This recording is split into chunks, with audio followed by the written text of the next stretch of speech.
Bem, pessoal, então boa noite, né? Seguindo aí nossa sequência, né, de encontros, nós fizemos um outro encontro com o Cláudio e o Cláudio mostrou para a gente uma série de ferramentas, né, que podem aí facilitar a nossa vida. Mostrou o Overleaf, né, o Mendeley e por aí vai. E dessas ferramentas, inclusive, algumas já vimos, né? Depois eu escalei o Igor para falar do Mendeley. Depois o Miguel deu uma aula lá sobre o látex, né, lá no Overleaf, isso tudo para facilitar o nosso trabalho, né? E aí uma das ferramentas que apareceu lá foi o IPython, e é uma ferramenta que interessa para a gente. Qualquer coisa para a gente em R ou em Python é bem-vinda, né? Porque já falei para vocês, o Miguel fez aquela apresentação sobre o desenvolvimento de software, né, para tomada de decisão, aquele paper lá do Slovinsky, lá da revista Ômega. Então, a gente precisa desenvolver essa competência. Você escolhe a linguagem que você quiser, C, Python, R, mas o fato nós pensamos os métodos e o método tem que virar um código, porque senão o método não deslancha, né? Então, aí o Vitor ficou de estudar o IPython e dar uma aula para a gente hoje, né? Então, é isso que nós vamos ter. Vamos ver, né, se a gente consegue evoluir aí no sentido de conseguir utilizar o Python numa boa, tá? Então vamos lá, Vitor, pode começar. E aí, pessoal, boa noite. Então, o professor Marcos pediu que eu estudasse a ferramenta para trazer mais uma para a nossa caixa de ferramenta, né? Eu estou dizendo que, na verdade, o que a gente está fazendo nós temos serra, motosserra, machado, picareta, alicate, uma para cada ferramenta. Pá, martelo. E agora a gente tem que começar a treinar para usar a ferramenta correta no momento correto, da forma certa, né? Cria a empresa logo, Picaretas e Marretas Limitada. Picaretas e Marretas Limitada. Boa, boa. Então, nesse empreendimento agora, eu dei a sorte do professor ter me pedido para falar do IPython. Não sei se foi a sorte ou se foi pensado, porque eu estou bem... a maior parte do tempo que eu tenho para estudar, eu divido entre as coisas do mestrado e programação, já que até um mês atrás eu estava praticamente zerado, né? Hoje eu fiquei feliz que eu rodei um script para fazer aquela modelagem do projeto, que já me economizou um tempo, né? E eu fiz no IPython, usando o IPython, né? Eu vou explicar um pouco melhor. A pegada aqui vai ser 10 minutos de apresentação, depois a gente vai para o ambiente do Jupyter Notebook, onde nós vamos usar o Python com as modificações que vieram do IPython, tá? Indo para... Vocês estão vendo minha apresentação? Não, né? Não compartilhei, claro que vocês não estão. Pois é. Pronto, agora vocês estão vendo? Show, estamos vendo. Beleza. Assim. Então, eu mudei um pouco, o professor pediu para eu falar sobre o IPython. Eu vou falar sobre explorar o IPython com o uso do Jupyter Notebook. Eu vou explicar por que eu mudei um pouco o tema, que ele vai fazer todo sentido, tá? Primeiro, vamos... Você preparou uma atividade para o pessoal? Gosto que o pessoal... Sim, vai ser mão na massa. Vai ser mão na massa para aprender. Vai ser mão na massa. Então, Tá vai bom. ser 10 minutos no máximo de apresentação.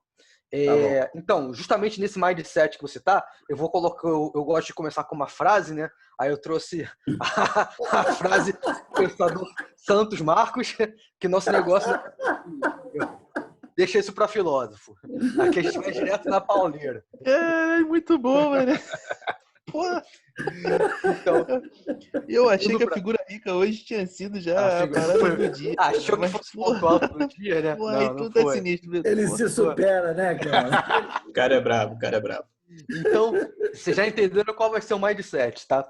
Rapidinho o nosso roteiro. Vai ser um slide para cada um. Vou falar sobre quem criou o IPython, o que é o IPython, o que é esse tal desse IPython, como que ele é, o que ele pode fazer, e depois do Notebook Going to Jupyter. A gente vai fazer uma viagem e nós vamos partir para o nosso outro ambiente, que vai ser mão na massa. O IPython ele foi criado pelo físico, ele é físico em partículas, doutor em física das partículas, chamado Fernando Pérez. Ele é um colombiano americano, né? Ele criou, na verdade, o IPython em 2001, tá? Ele já é antigo. Em 2012 ele ganhou um prêmio por conta do IPython, um prêmio internacional que eu acredito ser importante, sendo bem honesto, não conheço, nada da área, mas está referenciado no Wikipedia, então eu imagino que tem alguma referência. Em 2017 ele foi novamente premiado, agora pelo Jupyter, que é um projeto open source que tem o Jupyter Notebook, que é o que a gente vai usar. O que é o IPython, tá? Eu botei essa definição, que é a definição que eu tirei do próprio site do IPython, ipython.org. Depois eu vou passar para vocês os links. Ele tem a documentation que é bem explicada, tem muita coisa. E o IPython ele é uma shell interativa, que provém extensões implementadas do kernel Python, disponível em todas as frontends do IPython. Cara, o que isso quer dizer, basicamente? O IPython ele não é uma linguagem própria, tá? Ele não muda o kernel do Python. Se eu estiver falando alguma besteira, o Cláudio me corrige, tá? Não sou da área de desenvolvimento, mas pelo que eu entendi, ele atua na camada externa, como se fosse uma cebola, né? A shell é o interpretador do código. A máquina não fala a linguagem da gente, ela fala aquela linguagem binária maluca, um monte de caractere louco que a gente não consegue interpretar. Para isso, ele precisa de uma interface que ela transforma os comandos que você diz à máquina para algo ser feito. Entendeu? E o que o IPython fez? O IPython ele não é um ambiente de desenvolvimento, ele não é uma IDE, ele não é o programa. Ele é uma camada entre o programa e a linguagem propriamente dita. Qual que foi a sacada? O IPython ele é interativo. Normalmente essa camada ela receberia os seus inputs. O IPython, o que ele fez? Ela te responde. Ele tem algumas interações que foram novidades, que não são tão novidades, que eu descobri que eu já uso o IPython e não sabia. Como que é o IPython? Cara, o IPython, quando ele foi desenvolvido, ele rodava dessa forma. O da esquerda é o IPython, o da direita é o IDLE. Idle, não sei como que é a pronúncia, acho que é Idle, né? Se você ver, eu aqui, o que eu fiz na esquerda, como exemplo, eu declarei uma variável, x, o x recebe hello world.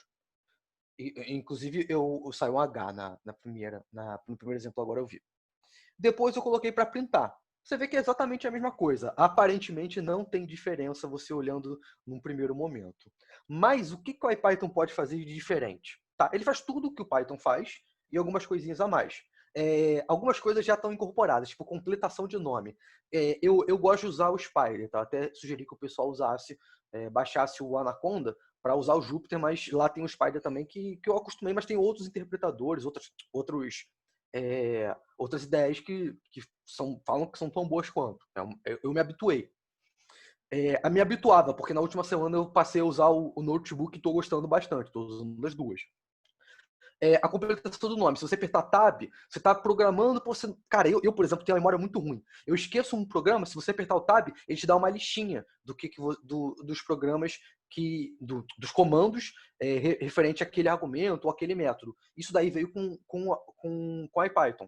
Tá? Isso daí é o interpretador lendo as funções do Python e te dizendo, olha só, você pode fazer isso. Autoidentação foi uma novidade do IPython, que nem uma novidade para a gente. O histórico de inputs e outputs persistentes é basicamente, se você sai e volta do IPython, todos os inputs que você fez, ele fica registrado. Ele é incorporável ao Git. Isso foi uma grande sacada, porque hoje o Jupyter ele é totalmente feito para você trabalhar de forma colaborativa. E assim, ele tem execução de comandos no sistema, que é basicamente você consegue acessar a linha de comando do seu... A galera que começou a mexer no início da década de 90, que fazia a instalação do Windows com 11 disquetes, colocando um atrás do outro, com DOS, usava bastante a linha de comando. Hoje a galera não usa mais. Mas isso daí provavelmente tinham outras formas de fazer isso no Python anteriormente, só que você consegue no IPython fazer diretamente dele, usar os comandos do DOS.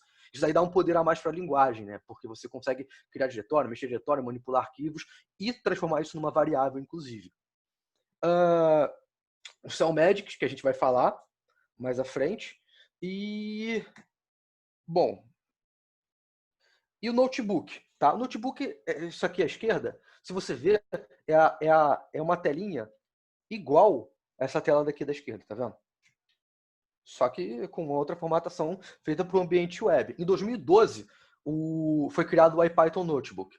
Que eles fizeram? Eles fizeram uma IDE baseada em um web que era onde rolava o interpretador de código. Tá? Ele é baseado em web, só que eu sugeri que você usasse o Jupyter para você rodar localmente. Você usa o navegador para programar, o que é uma baita de uma comodidade, porque é muito leve. E vocês vão ver que num primeiro momento é meio confuso, parece meio confuso, mas depois isso é muito fácil de usar. A organização dele é muito boa. Eu gostei bastante mesmo, de verdade. E em 2014, um spin-off surgiu o projeto Jupyter, que as siglas são as iniciais das linguagens Julia, Python e R.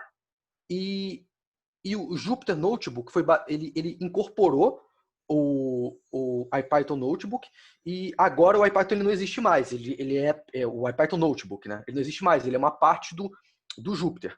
E o IPython ele continua sendo um interpretador e ele continua sendo desenvolvido, tá? Ele é feito por uma galera na comunidade da galera do GitHub. E eles, assim, estão sempre fazendo coisa nova. Volta e meia sai uma atualização. Eu vi que eu estava entrando no doc do IPython, saiu, eu acho que semana passada, uma documentação nova, foi ontem. Esses dias agora saiu. Toda hora eles botam uma paradinha nova. Então, assim, evolução é constante. Isso aqui foi só para... Aqui tá errado, tá? Foi 2012. Não sei porque eu coloquei aqui 2011, agora que eu vi. 2001 nasceu o Python, 2012 foi criado o IPython Notebook, e 2014 o projeto Jupyter é iniciado, o IPython Notebook basicamente foi incorporado. Então nós vemos aí que o IPython, na verdade, já tem 19 anos de estrada, né? Tanto o IPython quanto o Jupyter são projetos open source, né? São colaborativos. Então, assim, é aquele negócio do processo anárquico, né? Às vezes as coisas não funcionam tão bem, mas daqui a pouco, de repente, dá um salto de tecnologia, alguém descobre alguma coisa doida e coloca lá e funciona, sabe? E os caras parecem um organismo vivo, cara. Você vê as atualizações do IPython, eles são frenéticos mesmo. E agora vamos botar a mão e tudo mais na massa. Beleza? Todo mundo baixou o Anaconda? Beleza, então vamos fazer o seguinte, vamos abrir. Vou botar aqui na tela para vocês.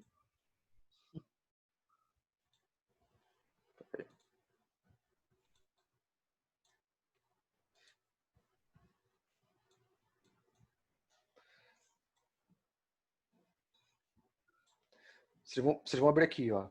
Vocês estão vendo? É só clicar aqui que ele já vai te mandar para o navegador.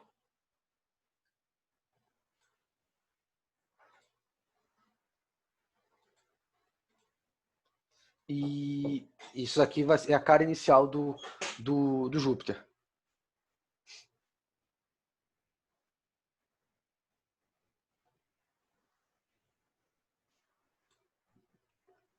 Quando vocês abrirem, me fala aí para...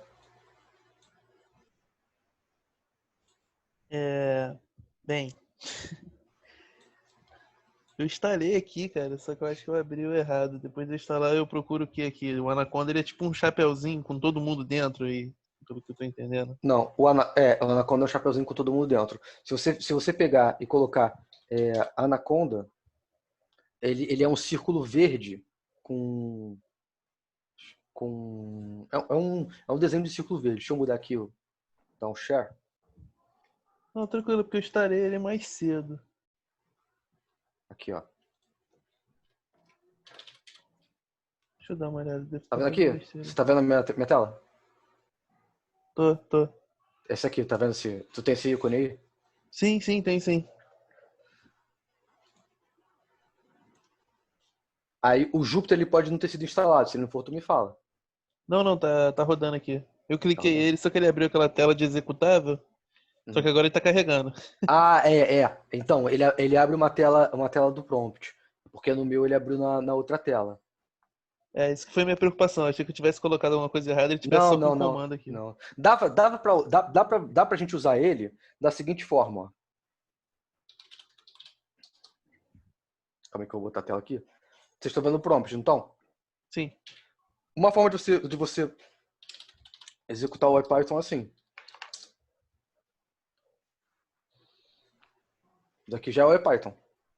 Só que essa interface é a interface antiga do IPython, é como ele foi idealizado, né? Porque aqui, eu apertei para cima, ele tá carregando a memória dos comandos que eu tinha feito antes. Que é o que eu falei da questão do histórico. Cara, enquanto você está abrindo aqui, algumas características do IPython. O help dele é só uma interrogação, tá? Ele abre a documentation. Isso daí não é muito diferente do Python atual. Você consegue, né, fazer botar os comandos aqui. Eu declarei uma variável, tá? Vou botar para exibir variável. Até aqui é uma característica normal do Python. E, cara, vou começar falando de umas novidades, depois eu vou voltar nela. Mas daí é para entender o que eu estava falando da questão de você poder acessar comando sistema. Se você colocar uma exclamação e botar, por exemplo, sei lá, dir, ele puxa ele dá o comando pro seu sistema como se você estivesse usando o DOS normal. Cara, qual que é o legal disso? O legal disso é que, pô, você pode, por exemplo, rolar um len. Len é o comando para você ver o tamanho de um vetor ou uma string, enfim. Opa. Peraí. X igual X.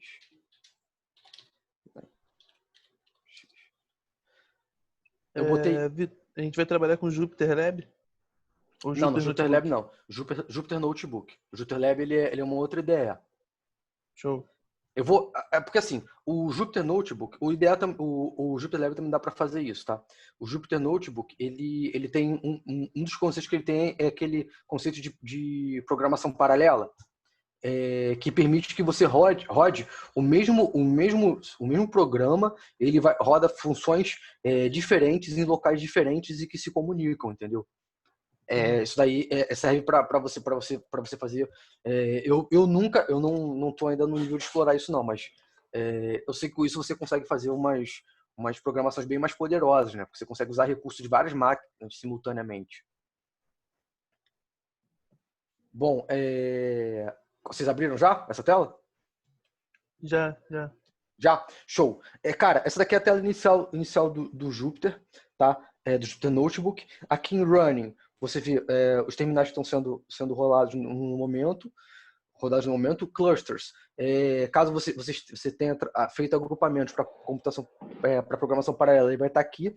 Hoje, a gente vai trabalhar aqui em Files, tá? Isso daí, ele abre o diretório onde está o seu Jupyter. Você consegue mudar esse diretório, mas e quando você salvar também fica aqui, tá? Cara, você consegue enviar arquivos, tá? Isso daí é interessante porque você pode ter algum arquivo no diretório que ele não tenha sido carregado pelo Jupyter, mas que você queira mandar para alguém, trabalhar em conjunto. Você consegue abrir um terminal aqui, que é igual àquele terminal que eu estava usando, o terminal do DOS. Tá? Eu não usei muito isso, mas eu imagino que possa ser interessante para a galera mexer nas pastas, para manipular diretório. É melhor você usar o DOS direto, né? Você pode fazer um arquivo texto normal. Isso daqui é usado muito para quem já tem uma fluência sinistra. O cara muitas das vezes pega e vai aqui, faz uma função, escreve tudo aqui e depois ele só captura a função e manda ela rodar, entendeu? Ele te permite isso sem que você tenha um interpretador de fato rolando. Nós vamos vir aqui, tá? Pedir para vocês clicarem aqui em Python. e vocês vão abrir o interpretador. Tá? Essa aqui é a cara do Jupyter Notebook. Tá? Pessoal, se eu estiver correndo, me fala, tá? Porque como não estou vendo o que vocês estão fazendo, eu posso acabar atropelando, mas eu acho que a maioria de vocês aqui, vocês já estão acostumados a trabalhar ou com Python ou com outra linguagem, isso daí não tem muita novidade. Tá? Só falando sobre o ambiente, ele roda no kernel do IPython. Tá? Aqui eu vou falar um pouco sobre o menu, que a primeira coisa que eu olhei, que foi isso aqui, no help. O help dele é muito bom, cara. Ele tem essa parte de shortcuts que eu recomendo que vocês leiam. Por quê? Ele parece meio confuso quando você não conhece as teclas de atalho. Tá? Ele foi pensado para ser rápido. Ele é uma linguagem bem ágil, mas você tem que estar com ela no sangue, porque senão você fica perdendo tempo, você apaga a linha, você acaba fazendo um salseiro. Eu vou falar das que eu vou usar mais conforme eu vou usando com vocês, mas é só dando bisu para vocês já irem aqui no help, porque ele é bem bom, cara. Aqui, ele está dizendo o kernel, quando isso aqui fica todo desenhadinho, é porque ele está rodando algum comando. Tá? Isso aqui é autoexplicativo, né? Você dá run no seu programa, isso aqui você reinicia o seu script desde o início. Cara, indo para a parte de input, você vai ver que aqui, ó, ele tem assim, que é a sua entrada.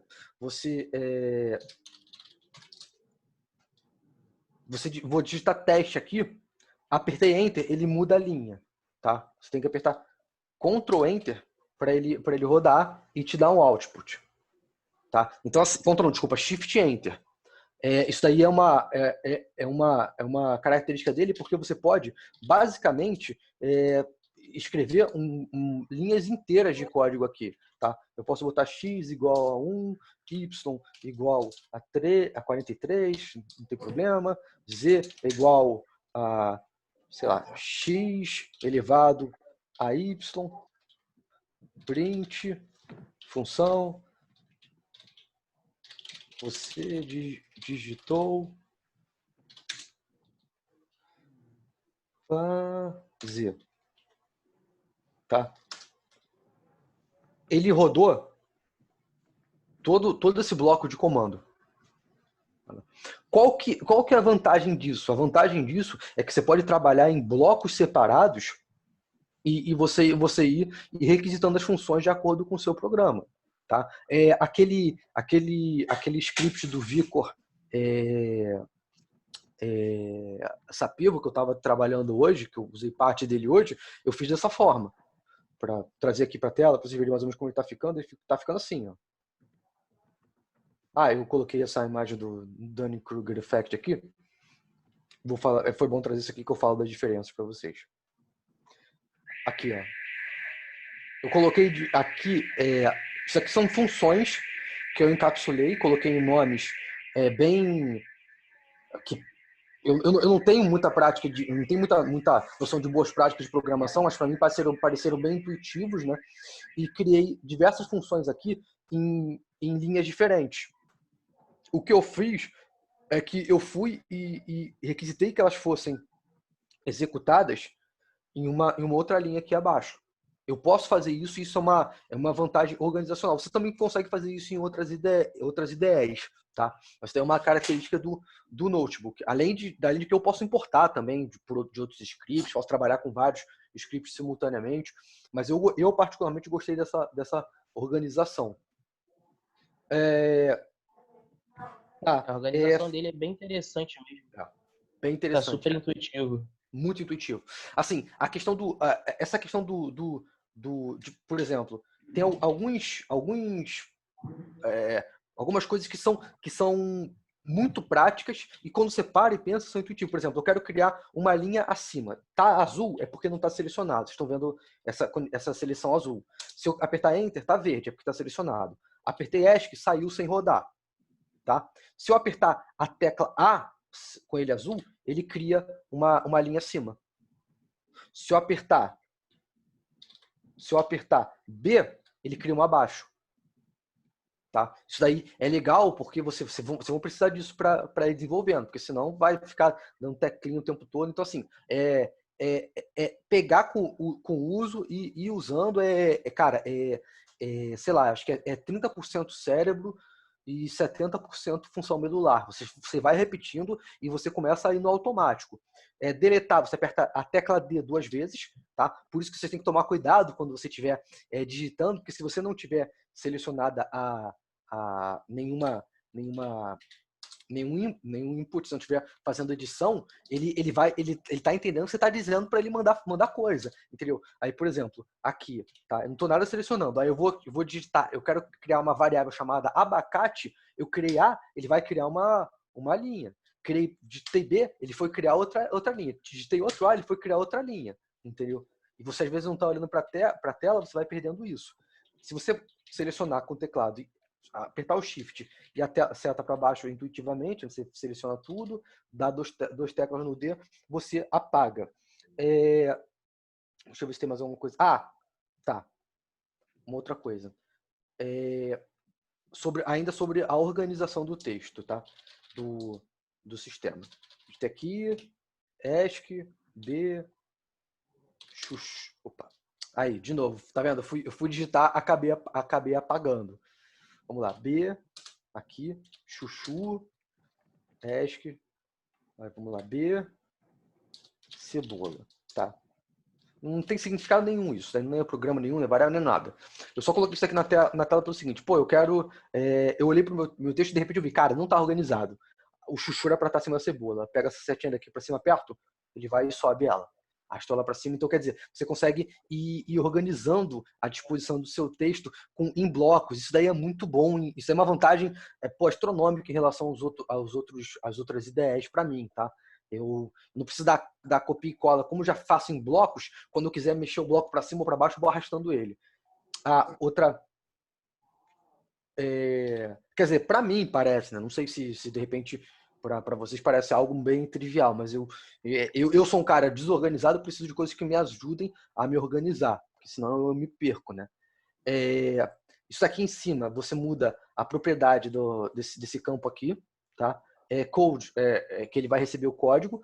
Ele tem Markdown, que ele é para fazer marcações, tá?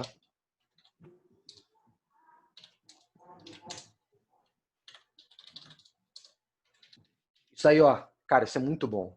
Você vai organizando teu teste. Você faz o markdown, você vai dizendo, aqui é o teste, aqui é desenvolvimento, tá? E tipo, isso daí para organização, cara, é uma parada muito boa usar esse markdown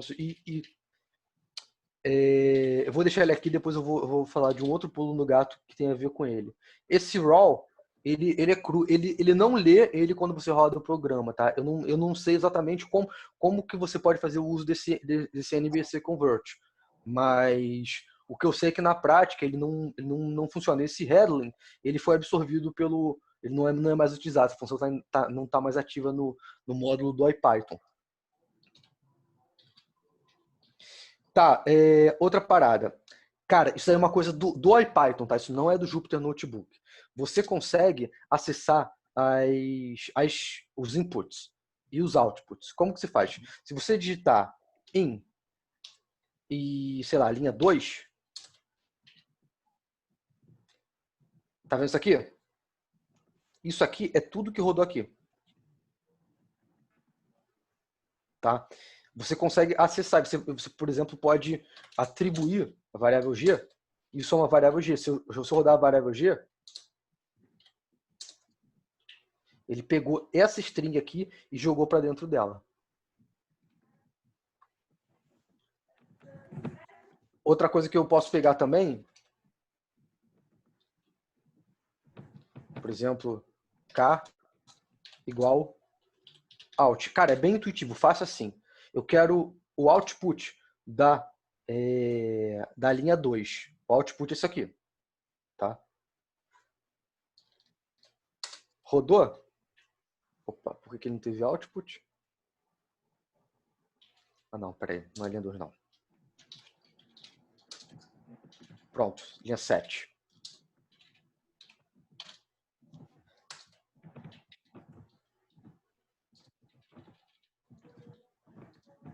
Cebola, tá? Porque isso aqui não é output, isso aqui é um print do programa. Ele consegue acessar os outputs que você deixou no sistema. Isso daí pode ser útil para você em alguma rotina. Por exemplo, eu posso fazer um for de linhas. Eu posso mandar ele olhar em linhas. Isso é muito legal porque você pode tipo ter usar cada bloco desse como se fosse uma variável. Então, assim, isso daí já te abre um leque de possibilidades muito grande. Eu não sabia que isso podia ser feito, né? Provavelmente o Python tem algumas formas de emular esse tipo de coisa. Mas isso daí talvez seja um pouco útil para a galera que está mais avançada que eu no desenvolvimento. Tá, cara. Vamos fazer o seguinte. Eu vou criar Vou fazer o seguinte. Olá. Rodei isso aqui no input 10. Tá? Eu vou chamar uma variável. Cara, a variável eu coloco coisas totalmente aleatórias que vem na cabeça, eu bato no teclado e sai, tá? Como a gente tá fazendo. Vou ficar. Tranquilo. Fica à vontade. Tá? Se ficar muito doido, vocês me falam que eu. Eu quero pegar esse output que está aqui e vou atribuir essa variável, tá? Eu pego, uma outra forma, eu falei para vocês o out. Uma outra forma de você fazer é OH. É a mesma coisa que out, tá? São sinônimos. Eu peguei o output do 10 e chamei ele de KF, tá? O KF, se você olhar aqui, é maiúsculo, ele é uma string, tá? Uma string é uma sequência de caracteres que não tem valor numérico. Eu quero manipular essa string, tá? Eu posso chegar, botar ponto, aí que entra a mágica. Aperto o tab, ele me dá a lista de todos os métodos que podem ser aplicados à string. Basicamente, o que eu fiz? Eu criei uma linha qualquer aleatória no meu programa, eu pego o output dela, atribuo uma variável e eu consigo manipular essa variável. Tá? Só o upper. Eu fui e coloquei em letra maiúscula. Eu fiz isso usando o tab. Isso daí é bom. Óbvio que o upper quem trabalha, usa todo dia, vai saber. Mas assim, tem às vezes métodos que você não sabe trabalhar, cara. O tab, ele vai te ajudar bastante. Eu tenho aqui um caderninho de roteiro, não tenho vergonha nenhuma de falar que eu não sei tudo de cor, então eu faço uma anotação, tá? Uma outra coisa legal aqui é que você tem que passar para Markdown. Você pode, em Edit, inserir imagem.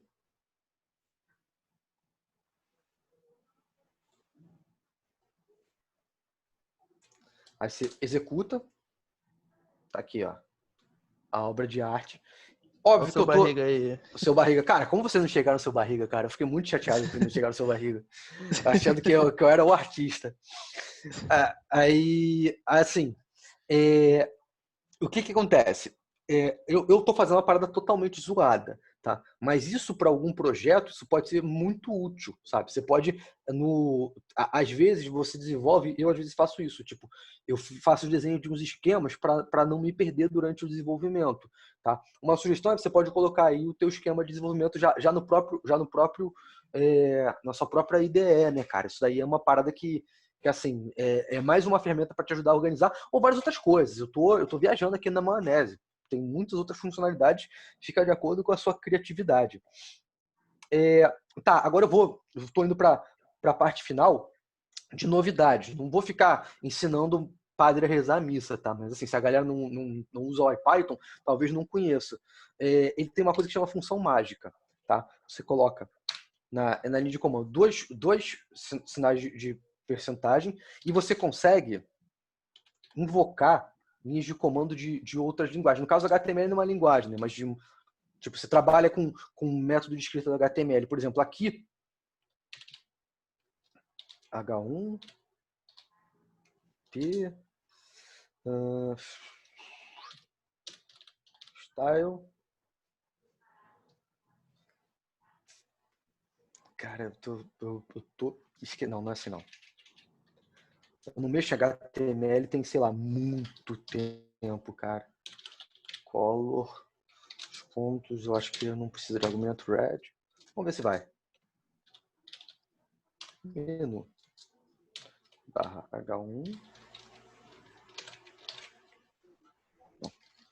barra P, barra H1. O que eu fiz? Eu fiz passei uma linha aqui, HTML. Cara, isso daí já explode a quantidade de coisa que você pode fazer. Você pode, no meio do teu comando, meter um HTML, fazer uma página, invocar o Python. E assim, a coisa ela vai ficando melhor ainda, porque uma outra possibilidade. Agora eu vou fazer uma colinha aqui. Function. Sei lá. Camarão. Cara, isso aí é o método da minha função. Não sei por que coloquei esse nome. Porque, sei lá, fez sentido. Tá escrito function aí, tá faltando um N. Senão ele vai crashar o programa. Aí vai crashar, verdade. Function. Valeu. Turn A elevado a B. Cara, tá aqui alert. Alert.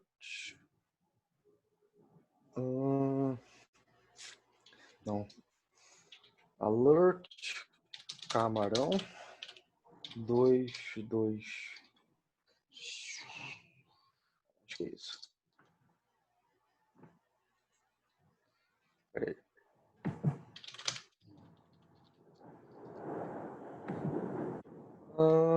Alert. Calma aí, tem alguma coisa errada aqui. Function. Acho que nesse primeiro contato, dá para trabalhar, por exemplo, de forma compartilhada com mais alguém que esteja desenvolvendo Java. Um cara está desenvolvendo Java, uma parte, eu estou mexendo em outra com R, tu tá com Python, a gente consegue fazer por blocos aqui tranquilamente? Consegue. Eu não sei muito bem como fazer a interação de diferentes linguagens, tá? Sendo bem honesto, eu não cheguei nesse nível ainda. Eu sei que dá. Tá? Não, maneiro. Eu também não conheço o Python, não. Tô tendo meu primeiro contato agora. Mas tô pensando aqui na possibilidade e... Pô, negócio sinistro. Se tu estruturar uma página HTML, tu junta tudo num canto só. JavaScript, coisa. Porra, maneiro, hein? Tudo numa página só. Aqui. Tá vendo aqui? Muito maneiro, cara. Isso daí foi só para mostrar que o JavaScript funciona. Eu, sendo bem honesto, não sei. Eu já usei JavaScript na minha vida. Na verdade, eu usei para trabalhar no... Eu não sei se eu já falei com vocês, cara. Aquele Google Sheets, que eu achava um Google Sheet, mas assim, ele é bom, cara. Ele é bom. Tipo, você consegue, ao invés de usar o VBA, você consegue trabalhar com JavaScript, cara. Isso daí dá para você fazer muita parada. Eu não sabia até pouco tempo atrás. Até um negócio que depois a gente pode mostrar aí. Mas assim, é fácil. É só pegar lá e futucar que você vai achar. A última Magic Function que eu vou mostrar vai ser uma... write file... sei lá... .python.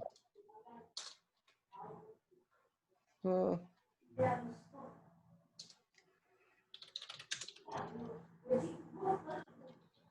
que eu fiz? Eu já tinha uma função teste que eu acho que eu não era para eu ter apagado, mas eu apaguei, deu overwriting. Ele criou uma função, vou abrir aqui para vocês verem. Teste.py. Tá vendo aqui que eu escrevi teste 3? Ele criou uma função. Isso daqui é uma forma de... Você lembra que eu tinha falado para vocês? Eu falei, olha, tem como chegar e mexer num outro documento do Python dentro desse documento do Python. É com esse write file. Se eu chegar aqui e botar teste 55, que eu sei que não tem, variável igual uma string qualquer. Tá? Aí eu posso, sei lá, k igual a 3, d igual a 6, L igual D vezes K, e chamei de file 55. Olha, ele gravou em teste55.py. Se eu ir lá no meu diretório raiz e procurar teste 55 e abrir, ele vai ter aqui naquele formato de texto. Aí depois você consegue salvar ele para o formato do notebook. Tá, outra coisa, você clicando aqui você muda o seu título, né?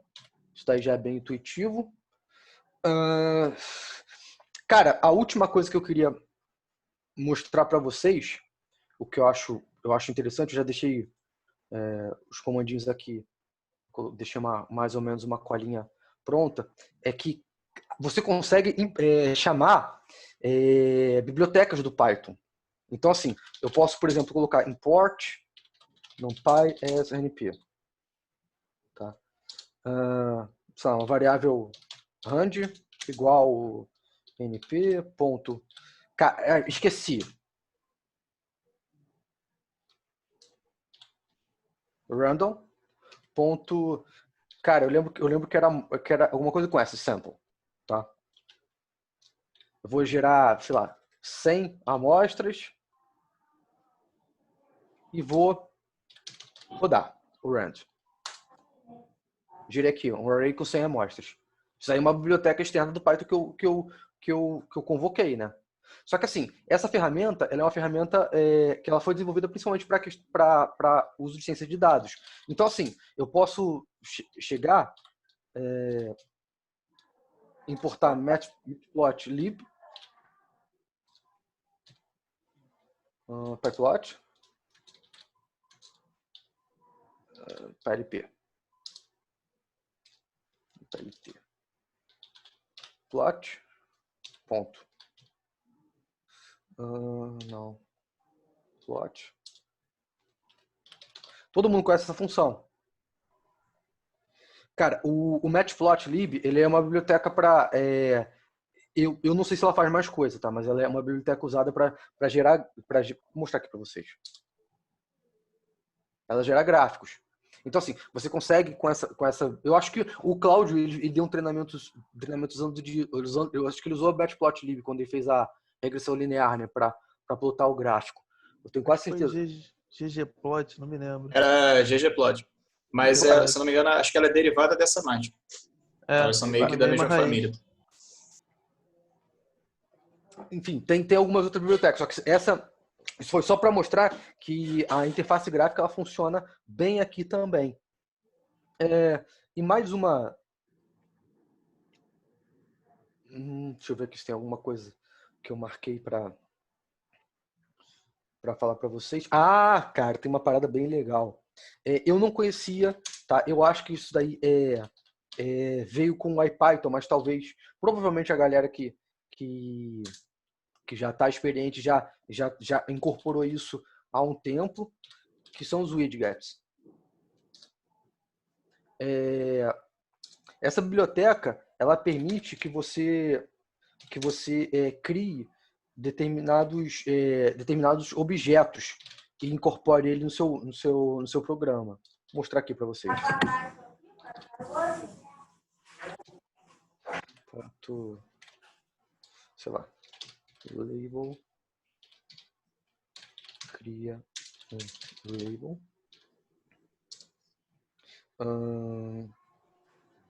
Aqui. L1, pronto, facilitar aqui. B1,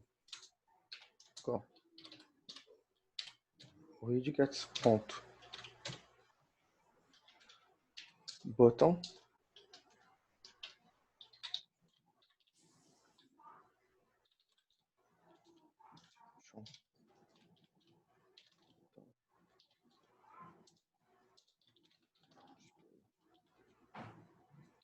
Eu não vou ficar colocando muita coisa aqui, é só para mostrar para vocês que você pode criar um botão, criar um label, tá?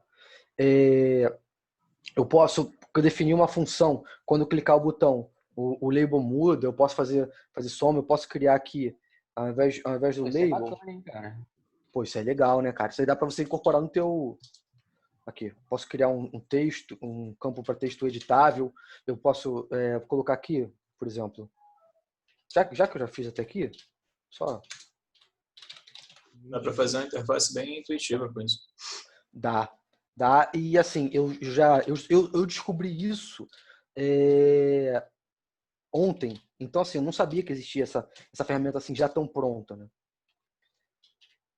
Então, eu vou refazer todos os meus códigos que eu fiz Assim, foi treinamento, né? Eu fiz um para rodar o método Borda, outro rodar o método Condorcet, que eu tinha feito no Spider. Aquela primeira parte do Sapevo Vicor, do Vicor Sapevo, eu fiz no Jupyter, né? Só que eu fiz tudo com aquela forma antiga. Agora, pô, eu posso chegar e criar uma interface bem melhor, com campos, entendeu? Que aí permite que você dê copia e cola. A verdade é que aquela linha de comando para você mexer para o usuário é um troço terrível, né, cara? Sei lá, calma aí, eu vou criar aqui tô criando uma função, tá? Eu quero que os valores de L1 sejam inteiros. Eu quero que os valores... Não, não. Acho que o float vai funcionar melhor. Float de L2 sejam float. Cara, se eu tiver viajando alguma coisa que eu tô realmente assumindo que a galera entende do que eu tô fazendo aqui, mas assim, me para e fala qualquer dúvida, se eu souber responder também, né? Não, eu não tenho familiaridade não, mas eu tô entendendo de boa. Tá entendendo de boa? A ideia é que tá de boa. Beleza. Vou chamar aqui um result. Tá? O que eu tô fazendo aqui? Eu tô criando dois campos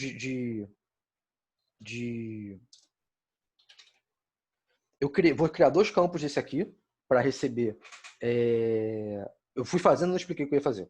Esse L1 widget.text, text é esse campo aqui que é editável, né?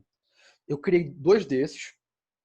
Vou criar um label. Label é texto puro, que vai ficar aqui embaixo e ele vai somar as duas caixas, tá?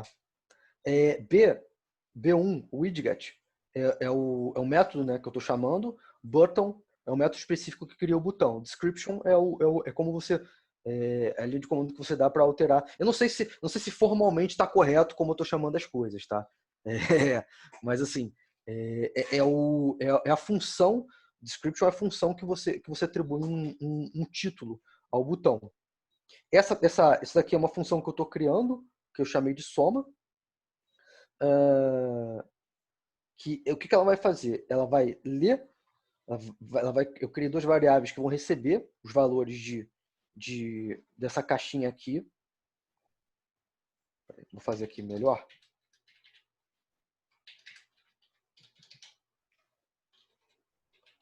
L1, L2, result. Display é a função que você exibe os objetos. Se você só criar os objetos e não colocar display, eles não aparecem na sua tela, tá? Result.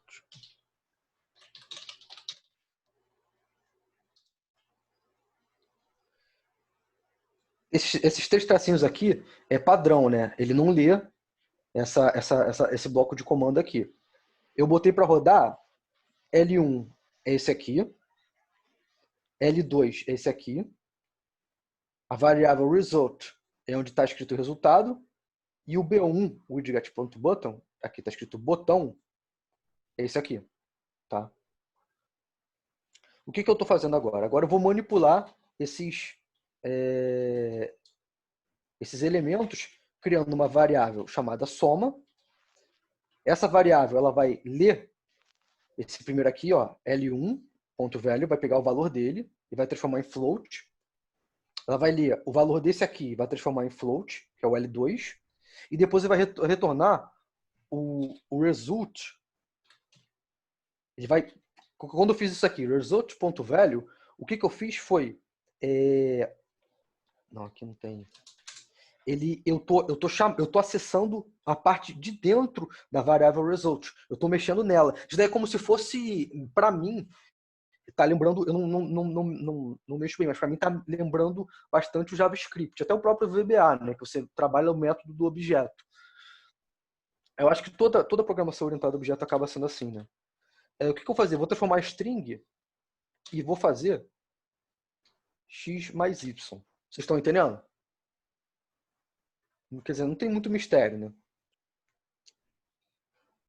É mais prática, né? Mais começar a brincar mesmo. Falar o que tu comentou, né? Aí aplicando Condorcet, um método mais simples, até tu pegar uma familiaridade aqui no negócio. O legal é só você ver uma vez, porque você sabe, ó, dá para fazer isso dessa forma. Porque depois que a gente desligar aqui, você vai esquecer tudo, sabe? Eu pelo menos esqueço. Eu tenho toda hora que lembrar os comandos, aí cara, é igual, sei lá, eu não sei porque veio isso na minha cabeça. É igual fazer kata, bicho. Ninguém aprende de primeira. Se você faz karatê, tu vai fazer um kata, tu vai fazer 100 vezes até a hora que ele vai sair mais ou menos. Entendeu? Então é justamente isso que você está fazendo. Para terminar aqui, vou colocar isso aqui.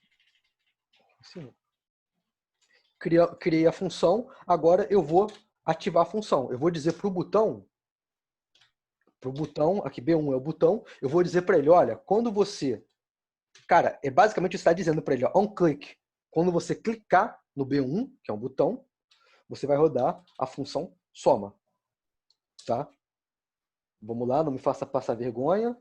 5 mais 4, cliquei no botão, 9. Ufa. Basicamente a gente fez uma calculadorazinha assim. Vamos ver se o float está funcionando bem. 5.6 mais 9.6. Então, assim, isso daqui foi só para mostrar para vocês eu não conhecia, né, esse método, essa forma de trabalho com esses widgets.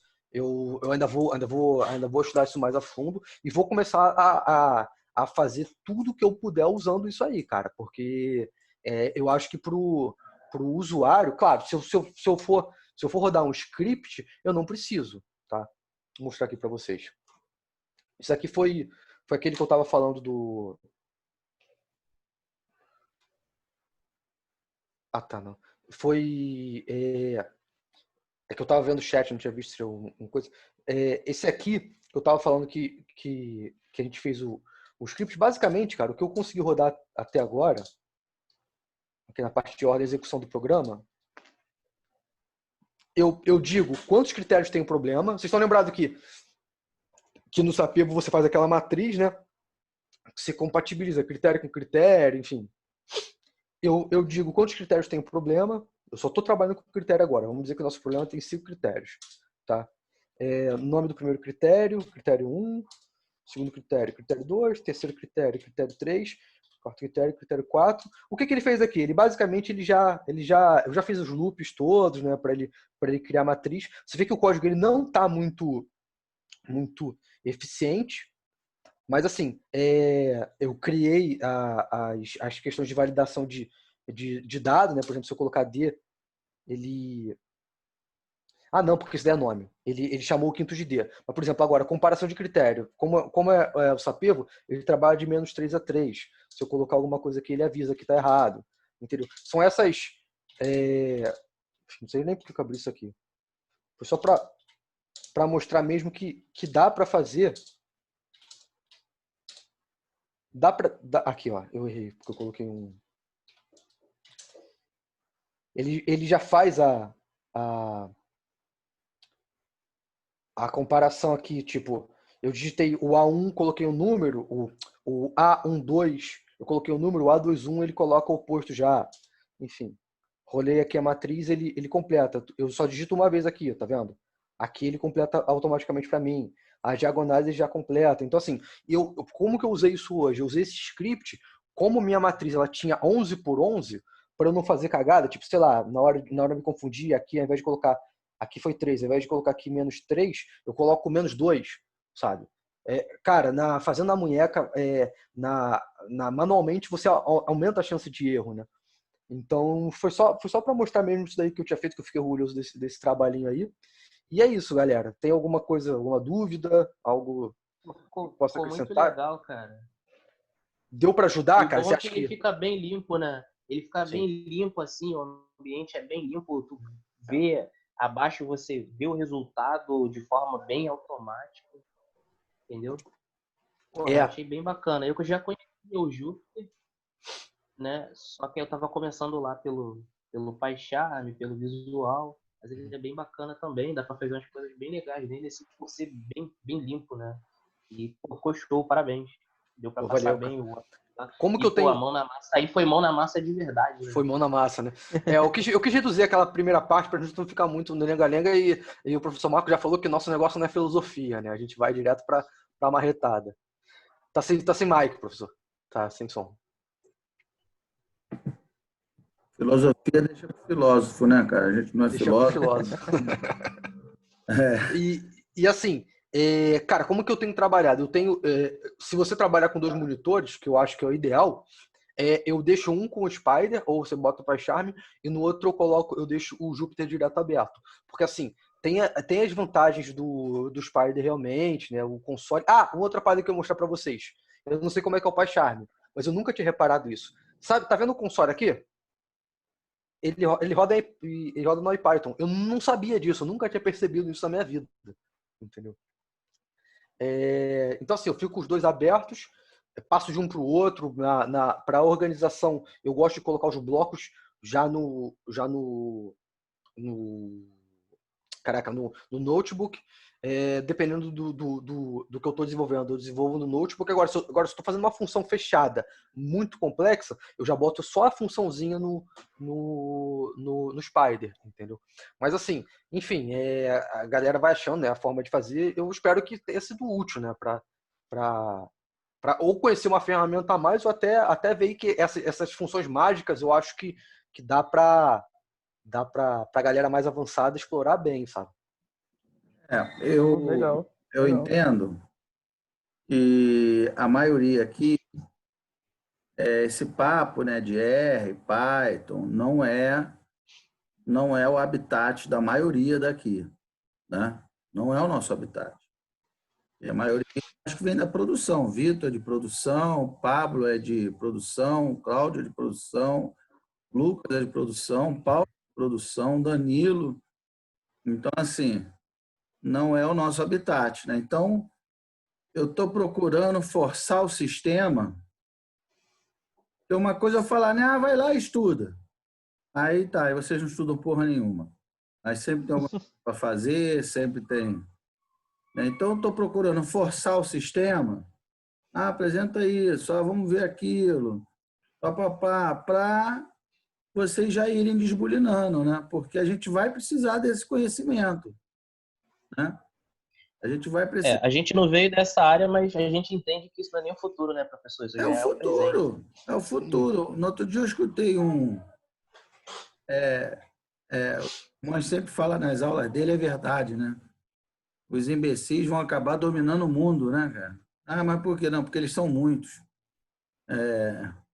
Então, outro dia eu escutei um desses... Só, por favor, um detalhe importante. Essa frase, repito muito, mas ela é de autoria do maior filósofo, aí você obrigado, que o Brasil já teve, que chama-se Nelson Rodrigues. Nelson Rodrigues falou algumas frases. Uma delas foi: o mundo tende a ser governado pelos imbecis, não pela competência, mas pela quantidade. Pois é, pô. Eles são muitos.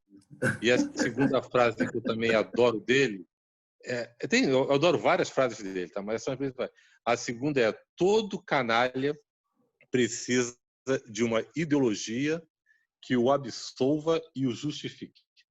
É isso então, mesmo. Essa eu conhecia. Mais atual do que nunca. É um profeta, né? Não, ele é um profeta. Visionário. Ele era um profeta. E é a terceira que eu gosto muito dele, que eu acho também que é muito interessante, não tem nada a ver com as duas primeiras, mas é muito refletiva, é o seguinte: dinheiro compra tudo, compra qualquer coisa, compra Até amor inclusive verdadeiro. amor verdadeiro. Até amor verdadeiro. Esse é genial também. Isso é Foi forte. a única pessoa que conseguiu entender o brasileiro. Pois E é. teve 2.000 contos de teatro, tá? Ele é um gênio. Ele só não ganhou o Prêmio Nobel de Literatura porque era brasileiro e, infelizmente, ficou conhecido como anjo pornográfico, e de pornografia nunca teve nada, tá? Só quem nunca leu Nelson Rodrigues e quem nunca viu as peças dele não sabe disso. Só um parênteses. É que eu gosto muito dele. Eu sou fã dele e de Nietzsche. Nietzsche é também outro que eu sou fã. Você gosta de catástrofe, né? Não. Sabe como a frase o mundo seria horrível se não houvesse música? De quem é? Não sei. Nietzsche. É Nietzsche? Nietzsche, tá vendo? É. Às vezes as pessoas rotulam os filósofos. Eu É li verdade. todos os pensamentos de Nietzsche, tá? Claro que é aquilo, o que não mata engorda é dele. Claro que o original em alemão é muito mais bonito. O que não nos mata nos faz mais fortes. O original é mais bonito em alemão. Mas o Nietzsche também era um gênio também, entendeu? Eu tava lendo, infelizmente tive que parar no meio. Na verdade, eu estava lendo antes de entrar no mestrado. Assim falou Zaratustra. Zaratustra. Zaratustra, não consigo falar, eu tenho alguns palavras que não saem. A religião, é a religião do Queen, né? Do Freddie Mercury. Freddie Mercury era dessa religião. Ele era zarastustriano. Ele era dessa religião. Ele nasceu no Quênia, né? E só que a família dele era dessa religião, Zaratustra. Eu achei sensacional o início do livro, ele anunciando a vida do novo homem, né? É muito bom, só que assim, eu acho meio... Eu achei uma leitura meio pesada, meio densa, assim. Eu vou voltar para filosofia algum dia. Então, o que eu estava falando, então, nessas idas e vindas, eu escutei um filósofo desses, né? Falando assim, a engenharia de produção vai acabar, é um curso que está dado a acabar. E, assim, sabe, é o que o Silmar fala, os imbecis são muitos, né? Eu sinceramente, eu acho o contrário. Eu acho que a engenharia de produção vai ser a profissão do futuro, né? Porque nós estamos num cenário cada vez mais complexo, cada vez mais difícil, né? Cada vez mais rápido, tudo muito rápido. Você precisa de cadeias logísticas cada vez mais eficientes, você precisa fazer análise dos dados, você precisa tomar decisão de maneira rápida. Então, assim, é um campo infinito para o engenheiro de produção, né? Então, acho que mais do que nunca, a engenharia de produção, mais do que nunca, ela será necessária. Deixa eu só fazer um pequeno comentário também, Marcos, sobre isso. Uma vez ele era da UF, eu acho que ele não era vivo, ele era coronel do IME, depois ele foi para a UF, ele foi até pro-reitor de pesquisa, Longo, Vladimir Pirro Longo. Ele falou uma vez uma coisa que se aplica muito bem. Ele era tão a favor da engenharia de produção que ele era contra que o aluno se formasse. Ele dizia que o aluno de engenharia de produção jamais deveria se formar. Simplesmente ele ganharia um diploma, depois que ele completasse a carga horária e ganhou o CREA. Mas nunca, jamais, em tempo algum, ele deveria ser retirado como aluno.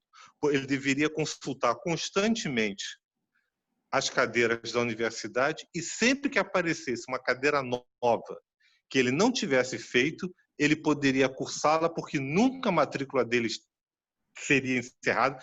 Ele não teria colação de grau. Ele ganharia um diploma, mas não teria colação de grau. E ele voltaria sempre para fazer as matérias que ele quisesse fazer e somar o currículo dele. Então, é assim que eu vejo a engenharia de produção. O engenheiro de produção é aquele cara que ele não pode se formar. Ele vai ganhar o CREA, ele vai ganhar o diploma, mas se formar, nunca. Não deveria ser, ele deveria ser proibido ter colação de grau. É proibido. Ele vai ter diploma, mas não pode colar grau. Por quê? Ele está sempre matriculado. Pois é, e tanto isso é verdade que eu vejo meus alunos trabalhando ver, o Pablo trabalha em coisas de supermercado, né? Em gestão lá de suprimento lá do Zona Sul. O Vitor trabalha em hospital, né? O Lucas trabalha lá na fábrica. Quer dizer, o espectro é muito amplo, né? Justamente porque o engenheiro de produção tem o que os outros não têm, que é a visão sistêmica. Ele consegue ver o todo, né? Como as partes se interrelacionam. O engenheiro civil, não desmerecer, né? Claro, não é isso. O engenheiro civil ele sabe fazer um prédio, né? Mas e ponto, né? Quer dizer, se a gente for falar em risco de desaparecer, eu acho que o risco do engenheiro civil é maior do que o de produção desaparecer. Porque o engenheiro civil tem um software que eu boto lá a área do terreno, aonde o sol nasce, aonde o sol se põe, não sei o que, parará, e o software vai me dar todo o passo a passo para fazer o prédio, né? Agora, para tomar uma decisão, se fecha ou não fecha o negócio, se vende a ação, se compra, se abre um novo centro de distribuição, se não abre, eu não tenho nenhum software que faça isso, pelo menos por enquanto, né? Então, eu acho que assim, eu penso que a engenharia de produção é a profissão do futuro, mas pegando o gancho no que o Lucas estava falando, né?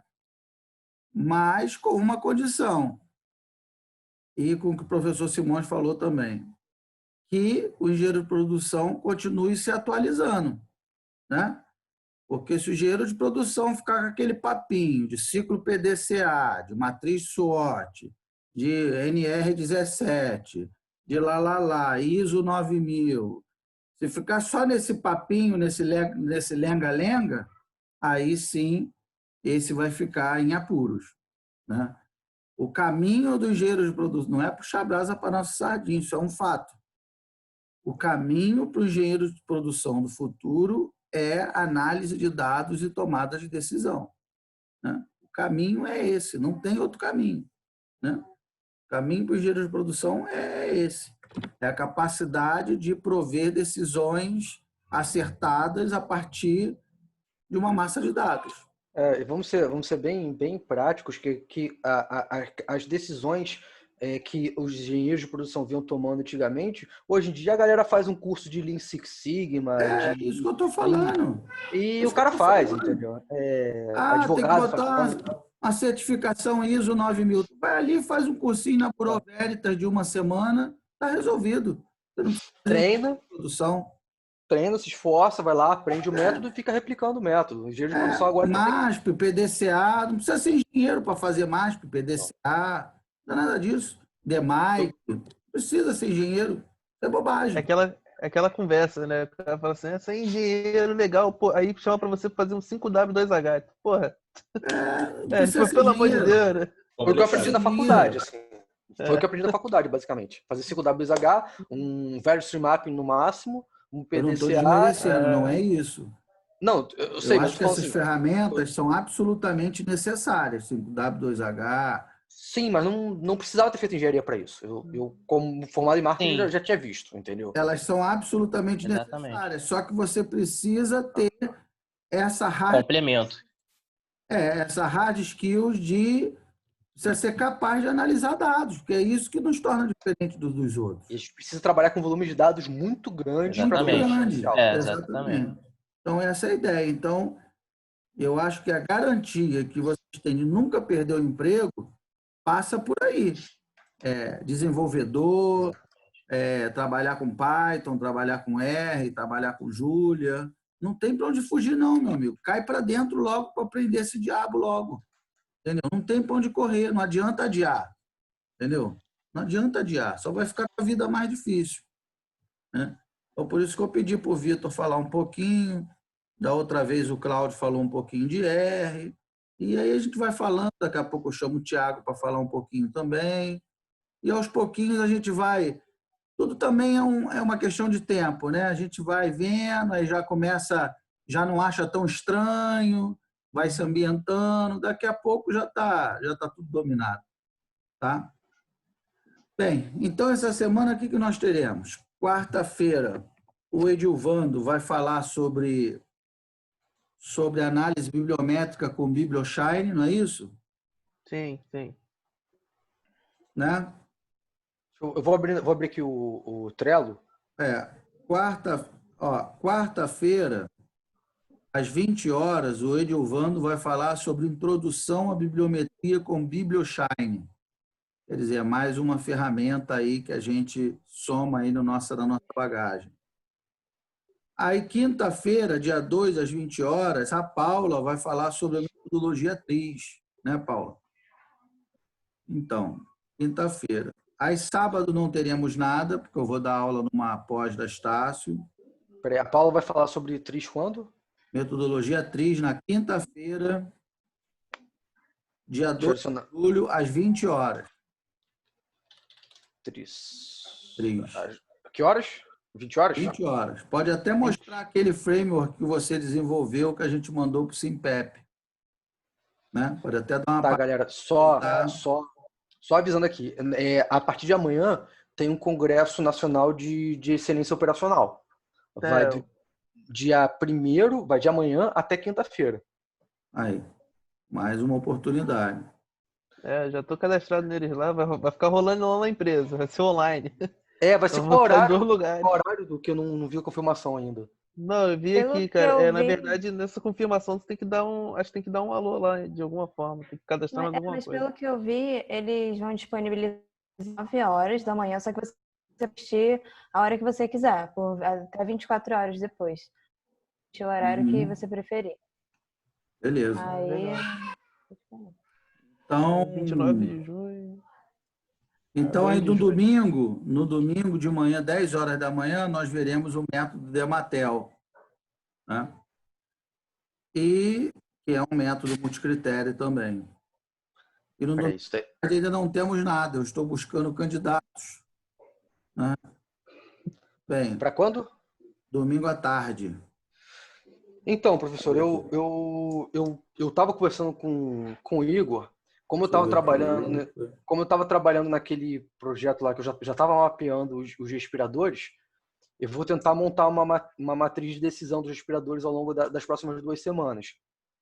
Uma matriz de decisão para rodar com algum método ou não? Sim. A gente vai. Qual método? Ainda não sei. Isso aí, como eu estava fazendo sozinho, eu ia tentar no HP. Só que o Igor já estava tocando, eu falei, cara, vamos juntar força, porque eu já tô com alguns dados, entendeu? O Maeda também tá vendo com a galera do Marcílio, e eu vou ver com a galera lá dos hospitais daqui no Rio para ver se eu consigo alguém para me ajudar a definir os critérios. Tá bom. E depois eu vou fazer o método que eles quiserem usar. Entendeu? Para mim. Durante a semana a gente vê então como é que fica no domingo à tarde. Aí nessa semana, eu não sei ainda, mas assim, se não tiver ninguém, a gente pode tentar fazer alguma coisa de alguma biblioteca do Python também. Tá bom. Durante a semana a gente vê, então. Tá? Pode ser também a apresentação da manufatura aditiva também. O Danilo, eu falei